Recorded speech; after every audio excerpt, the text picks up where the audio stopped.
Hi అండి, welcome to my channel Teja square. Summer వచ్చేసింది కదండి. బయట కూల్ డ్రింక్స్ తాగే బదులు మనం ఇంట్లోనే ఇలాంటి ఫ్రూట్ జ్యూసెస్ తాగటం వల్ల మన బాడీ హెల్తీగా కూడా ఉంటుంది. ఇప్పుడు బ్లెండర్లో ఒక కప్ వరకు బ్లాక్ గ్రేప్స్ యాడ్ చేసుకున్నానండి. ఇంకా 2 టేబుల్ స్పూన్స్ షుగర్, ఒక పించ్ ఆఫ్ బ్లాక్ సాల్ట్, ఇంకా 2 to 3 డ్రాప్స్ ఆఫ్ లెమన్ని స్క్వీజ్ చేసుకుని బ్లెండ్ చేసుకున్నాను.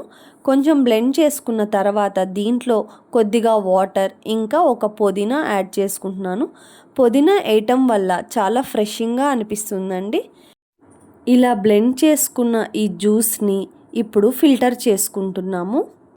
ఇలా ఫిల్టర్ చేసుకున్న తర్వాత ఒక గ్లాస్లో మనకి కావాల్సిన అన్ని ఐస్ క్యూబ్స్ వేసుకుని ఈ జ్యూస్ని వేసుకుంటే మనం ఎంతో హెల్తీగా చేసుకున్న black grape juice ready. Thank you for watching.